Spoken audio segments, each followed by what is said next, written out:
तो हमें इस क्वेश्चन में डोमेन निकालना है एफ एक्स का, जिसमें हमें लॉगरिथम में फंक्शन दिया हुआ है और डिनोमिनेटर में एक फंक्शन दिया हुआ है। सबसे पहला काम हमें ये करना है कि इस फंक्शन को हम इस तरीके से लिख लेते हैं कि फर्स्ट पार्ट जो होगा आपके पास वो होगा log x-2, एंड अगर आप बेस को अपने डिनोमिनेटर में बनाएंगे लॉगरिथम के साथ तो वो आपके पास हो जाएगा log x+1। अब हमें ये प्रॉपर्टी पता होना चाहिए। अगर एक्सपोनेंशियल फंक्शन में आपको पावर में लॉगरिथम में ई बेस में मिल रहा है तो आप अपने जो भी आपके आगे पावर लगी हुई 2 उसको x के साथ ले जाइए। So this will be log E x²।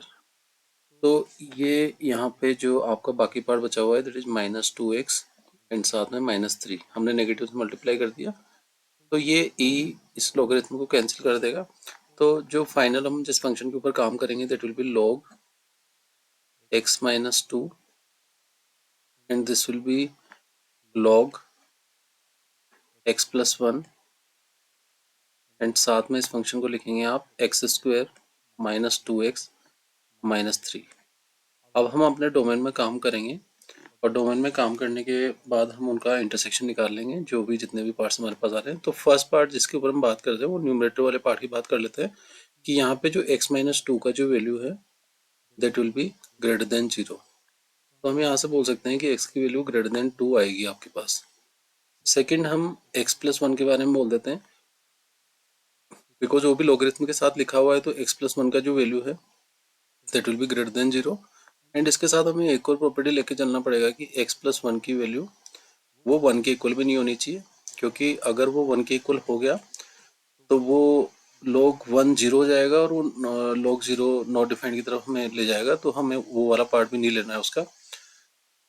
And next part में आपको ये भी लिख लेना है कि जो x² -2x -3 की जो वैल्यू है वो आपकी 0 नहीं होनी चाहिए, बिकॉज वो डिनोमिनेटर में है। तो ये टोटल हमने जितने भी कंडीशन थे उन सबको लिख लिया। तो सेकंड पार्ट में आपको मिल रहा है कि लॉगरिथम का जो वैल्यू होगा वो ग्रेटर देन -1 होगा। यहाँ से हमें मिल जाएगा कि x का जो वैल्यू है वो नॉट इक्वल टू 0 होगा। एंड इस वाले पार्ट का अगर आप स्प्लिटिंग करेंगे तो there will be x² -3x plus x -3 and not equals to 0. So this will be x -3, this will be plus x -3 and not equals to 0. So x plus 1 and x -3 that will be not equals to 0. तो x की value क्या क्या नहीं हो सकती है, x की value एक तो -1 नहीं होगी और x की वैल्यू एक 3 नहीं होगी। तो ये हमने लास्ट पार्ट से भी निकाल लिया। अभी जितने भी सेक्शन है हम इनको रियल नंबर लाइन पे रिप्रेजेंट कर लेते हैं और कॉमन पार्ट निकालते हैं जो भी इनका इंटरसेक्शन होगा। तो जो जो पॉइंट हमें काम में आ रहे हैं उन सबको नोट कर लेते हैं। तो एक पॉइंट आपका -1 है, आप -1 को लिख लीजिए।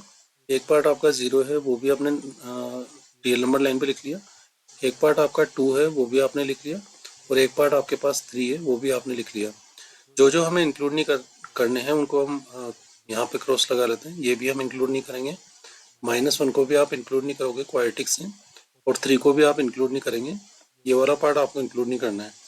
अब हम इन इक्वेशंस को देखते हैं। इन इक्वेशंस बोल रहा है कि x का वैल्यू ग्रेटर देन 2 होना चाहिए, तो हमने वो भी यहाँ पे मार्क कर लिया कि ग्रेटर देन 2 होना चाहिए। और एक इन इक्वेशन में बोल रहा है कि वो -1 से ग्रेटर होना चाहिए, तो -1 से ग्रेटर भी हमने यहाँ पे लिख दिया। तो यहाँ पे जो कॉमन पार्ट आएगा वो ये वाला पार्ट आ जाएगा आपके पास। तो हम इसका आंसर दे सकते हैं कि x belongs to 2 to infinity, but आपको उसमें से -3 को हटाना पड़ेगा।